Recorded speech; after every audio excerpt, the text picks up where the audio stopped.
வணக்கம். இன்னைக்கு நாம பார்க்க போறது ஒரு ரொம்பவே ஆழமான ஒரு மர்மமான கதை. பேரு பச்சை பொய் மற்றும் கண்ணுக்கு தெரியாத உண்மை. இது வெறும் ஒரு கதைன்னு மட்டும் நினைச்சிடாதீங்க. இது ஒரு பெரிய வஞ்சகத்தோட மொத்த உடற்கூறியல். இந்த கதையோட வரியே நம்மள ஒரு நிமிஷம் யோசிக்க வைக்குது. நாம வீரம், பலம்னு நம்புற விஷயங்கள் எல்லாமே உண்மையிலேயே அதுதானா? இல்ல நம்மள நம்ப வைக்கிற ஒரு பெரிய பொய்யா அப்படிங்கிற கேள்வியோட தான் இது ஆரம்பிக்குது. சரி, வாங்க கதைக்குள்ள போகலாம். முதல்ல இந்த கதையோட ஹீரோ, அதாவது ஹல்க்.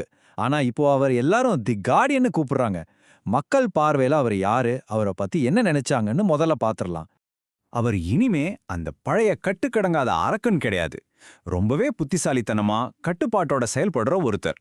சொல்லப்போனா உயிர்களை காப்பாத்துற ஒரு உலகளாவிய ஹீரோவா அவரை எல்லாரும் கொண்டாட ஆரம்பிச்சாங்க. குறிப்பா ஆபத்துல சிக்கிற பெண்களுக்கு அவர் ஒரு அசைக்க முடியாத நம்பிக்கையா இருந்தாரு. அவர் வந்துட்டா போதும், முழுமையான பாதுகாப்பு கிடைச்சிடும்னு ஒரு பிம்பம் உருவாகிடுச்சு. அவர் ஒருத்தரை காப்பாத்துறாருன்னா அதுல ஒரு சின்ன பிசிறு கூட இருக்காது. அவ்வளவு துல்லியம். யாருக்கும் எந்த பாதிப்பும் வராது. இத பார்த்த மக்களுக்கு ஆஹா, ஒரு ஹீரோனா இவர மாதிரி இருக்கணும்டான்னு தோணுச்சு. அந்த அளவுக்கு அவரோட இமேஜ் உச்சத்துக்கு போச்சு. ஆனா இப்பதான் நாம அந்த வீர முகமூடிக்கு பின்னாடி பார்க்க போறோம். அவர் செஞ்ச ஒவ்வொரு மீட்பு பணிக்கு பின்னாடியும் ஒளிஞ்சிருந்த அந்த கொடூரமான திட்டமிட்ட உண்மை என்னன்னு தெரிஞ்சுக்க போறோம். எல்லாரும் கொண்டாடின அந்த மீட்பு பணிங்கிறது உண்மையில ஒரு 4 படிநிலை கொண்ட இரக்கமே இல்லாத வேட்டை. ஆமா, அது ஒரு வேட்டை தான். முதப்படி தாக்குதலை தடுக்கிறது, 2வது பாதிக்கப்பட்டவங்கள ஒரு தனிமையான இடத்துக்கு கொண்டு போறது, 3வது ஒருவித டெக்னாலஜியை வச்சு அவங்கள செயலிழக்க வைக்கிறது, 4வது அவங்க ஞாபகத்துல இருந்து நடந்ததை அழிச்சிட்டு ஒரு குழப்பத்தை மட்டும் விட்டுட்டு போறது. அவர் என்ன சொல்வார் தெரியுமா? நீங்க அதிர்ச்சியில இருக்கீங்க, உங்க உடம்ப நாசரி செய்யணும், இல்லனா இந்த அட்ரினலின் உங்களுக்கு பாதிப்பை உண்டாக்குன்னு ரொம்ப அக்கறையா பேசுவாரு. ஆனா இந்த வார்த்தைகள் தான் அந்த கொடூரமான பொறிக்கான திறவுகோல். சரி, இதெல்லாம் எப்படி சாத்தியமாச்சு? அதுக்கு காரணம் இந்த நியூரோசப்ரசன்ட் காக்டெயில். இது தோலுக்கு அடியில செலுத்தப்படுற ஒரு ரசாயன கலவை. இது உள்ள போனதும் பாதிக்கப்பட்டவங்க அசைய முடியாம சொல்றத கேட்கிற நிலைமைக்கு போயிடுவாங்க. அவங்க ஞாபக சக்தியும் மழுங்கிடும். பார்க்க மருந்து மாதிரி இருந்தாலும் இது ஒரு பயங்கரமான ஆயுதம். ஆனா இங்க ஒரு முக்கியமான விஷயம் இருக்கு. இந்த மொத்த திட்டத்துக்கும் ஹல்க் மூளை கிடையாது. அவர் வெறும் ஒரு நடிகர் தான். அப்போ உண்மையான சூத்திரதாரி யாரு? அந்த கண்ணுக்கு தெரியாத சக்தி எது? அத பத்தி தான் இப்ப பார்க்க போறோம். அந்த சூத்திரதாரி பேரு டாக்டர் ஹாரிஸ்டான். அவர் ஒரு தனிமை விரும்பியான மேதை. அவர் எங்கிருந்து இயங்குறாரு தெரியுமா? அணுக்களுக்கு நடுவுல இருக்கிற இடைவெளியில ஒரு கண்ணுக்கு தெரியாத உணர்வு நிலையில இருந்து அங்கிருந்துகிட்டே யதார்த்தத்தையே மாத்தி தனக்கு வேண்டிய சம்பவங்களை அவரால உருவாக்க முடியும். ஹல்க குணப்படுத்தியதும் அவனை இயக்குறதும் இவர்தான். இப்போ உங்களுக்கு புரிஞ்சிருக்கும்னு நினைக்கிறேன். இது 2 வேட்டக்காரங்க சேர்ந்த ஒரு சிஸ்டம். டாக்டர் தோர்ன் அணுக்களுக்கு நடுவுல இருந்துகிட்டு பிரச்சனையை உருவாக்குவாரு. கண்ணுக்கு தெரியாத சூத்திரதாரி ஹல்க் வெளியில வந்து அந்த பிரச்சனைக்கு தீர்வு கொடுக்குற மாதிரி நடிப்பான். அதாவது ஒருத்தன் நெருக்கடியை உருவாக்குறான், இன்னொருத்தன் மீட் பண்ணா வந்து நிக்கிறான். இப்படி கச்சிதமா போயிட்டு இருந்த இந்த சிஸ்டம் உடைய ஆரம்பிச்சது. அதுக்கு காரணம் ஜெனிஃபர் வால்டர்ஸ். அவங்க ஒரு புத்திசாலி வழக்கறிஞர். அவங்க மனசுல ஒரு சந்தேகம் வர ஆரம்பிக்குது. அவங்களோட முக்கியமான கேள்வி இதுதான்.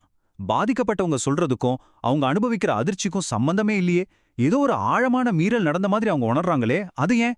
இந்த கேள்விதான் அவங்க விசாரணைய அடுத்த கட்டத்துக்கு கொண்டு போச்சு. அவங்க தன்னோட சட்ட அறிவை மட்டும் பயன்படுத்தல, அவங்களுக்குன்னு இருந்த ஒரு விசேஷ காமா உணர்வையும் பயன்படுத்தினாங்க. அப்போதான் சில விஷயங்கள் பிடிபடுது. பாதிக்கப்பட்டவங்க கிட்ட ப்ரூஸோட காமா ரேடியேஷன் லேசா இருக்கு. மீட்பு நடந்ததா சொல்ற தனிமையான இடங்கள்ல காமா கதிர்வீச்சு அதிகமா இருக்கு. இப்படி எல்லா ஆதாரங்களையும் ஒன்னு சேர்க்கும்போது அவங்க அதிர்ச்சி ஆகிடுறாங்க. ஏன்னா எல்லா ஆதாரமும் அவங்க ஹீரோவா நினைச்ச கார்டியனையே கை காட்டுது. இதோட நேரா ப்ரூஸ, அதாவது ஹல்க சந்திக்க போறாங்க ஜெனிஃபர். இங்கதான் கதையோட உச்சகட்டமே நடக்குது.